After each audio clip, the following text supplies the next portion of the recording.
Kraven the Hunter is the latest film in the Sony Spider-Man universe, so today, let's see if it's worth your time. Oh boy. Here we go.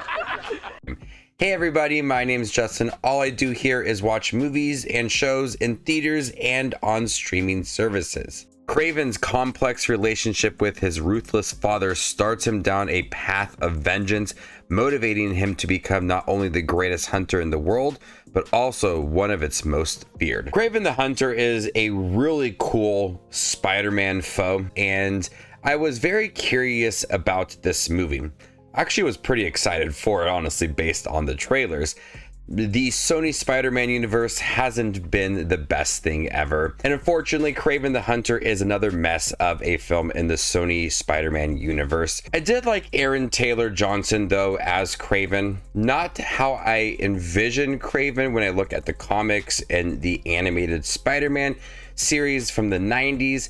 I expected someone just a little bit older. But I like Aaron Taylor Johnson within this role. He brought a lot of the intensity to the role.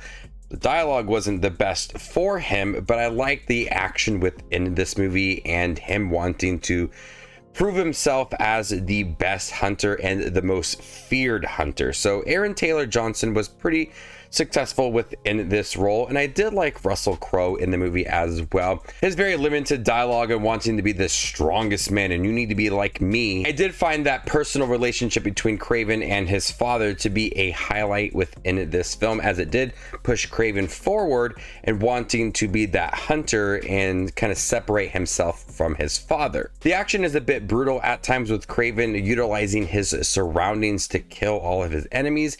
I did like the action within this film, and it wasn't very like choppy or poorly edited. It just wasn't like groundbreaking, but it was enough to leave me entertained with that action. If you notice how I structure my latest videos, I'll just kind of give the good points of the movie, and then I discuss that if you've seen the movie, give it a like and comment down below with your overall thoughts, and I start to promote my channel if you want to become a member.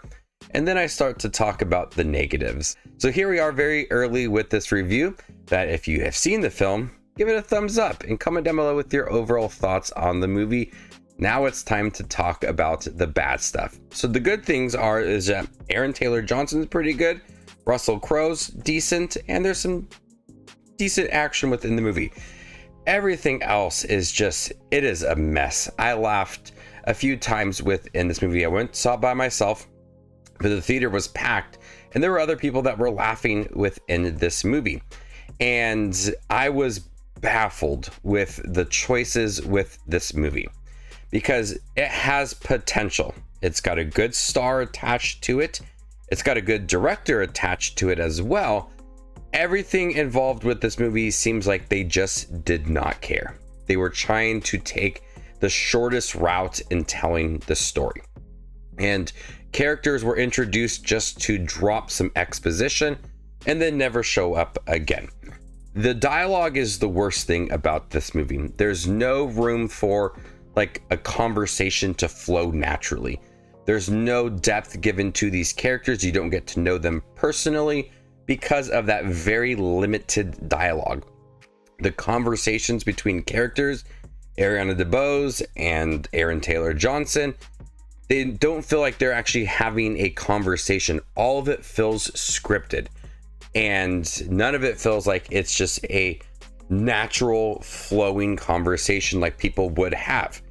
It's so staged, it's so fake, and a lot of it is very cringy. And and a lot of it is repetitive with the things that some of these characters do say. They say it over and over again. And you're just relying on the action to move the story forward and be entertained because you're not going to get it with the dialogue. And some of the setups for this movie as well.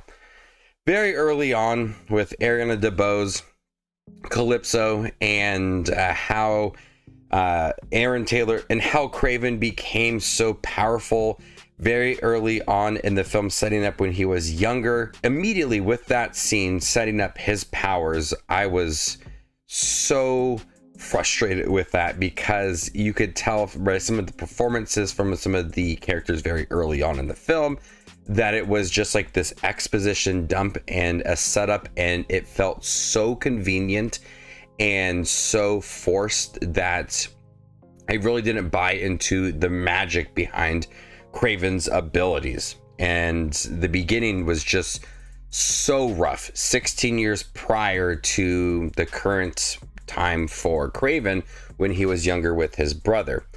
That is all just some of the worst part of the movie. Honestly, was the beginning when the characters were younger. And it feels like it would be a film that was set in the early 2000s with how much they focused on the characters when they were younger and setting up the character in the current time. So I had a really hard time in the beginning of the film. Luckily, the middle half and the end is entertaining for that action, but the dialogue, the flow of the script is just so bad. You don't get much development for any of the characters. The villain arc feels completely pointless, and there's no like build up for any of the characters at the end, especially with the Rhino, which I was really looking forward to. That looked terrible, but there's no build up for that. There's no action that feels like that intensity is rising, and a lot of it is just very poor choices, no understanding of the character, no faith in the direction of this movie and the source material, the character of Kraven. They wanted to try to build off and start to connect everything, and there are a lot of name drops and everything, and then they just go out and say that this is the last movie.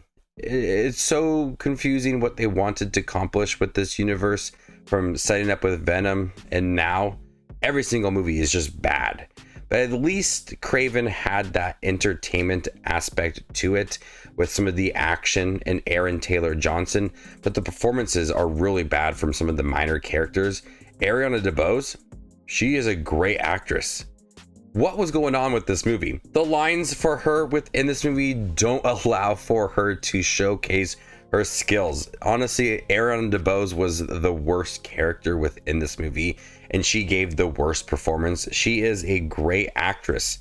We have seen that before, but my God, within this movie, they did not challenge her one bit. We need to know that she is a lawyer. We got that point across several times within the movie, but there's nothing else to that character. So Kraven the Hunter, just large amounts of poor sequences. The dialogue is very choppy, cannot have that natural progression of a conversation.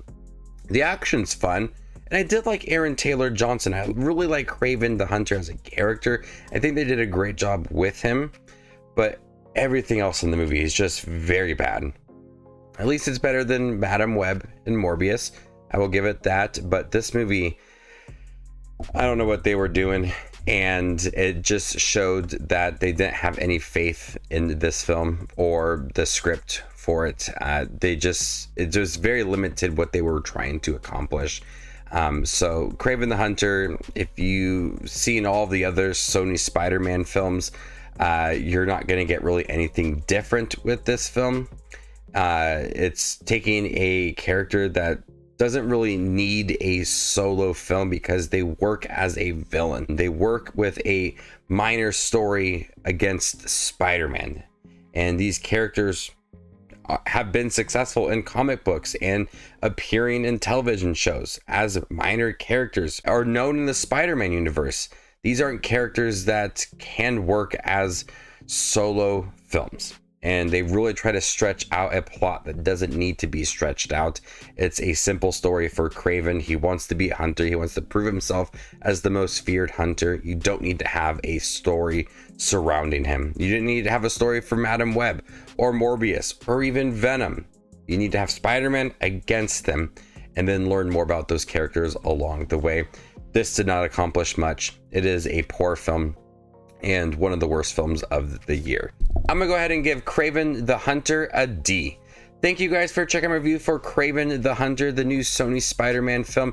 Have you guys seen it by chance? What'd you think about it? Let me know in the comment section down below, and stay tuned for more up and coming content like this. My name is Just Watches Movies, and you guys stay classy, YouTube.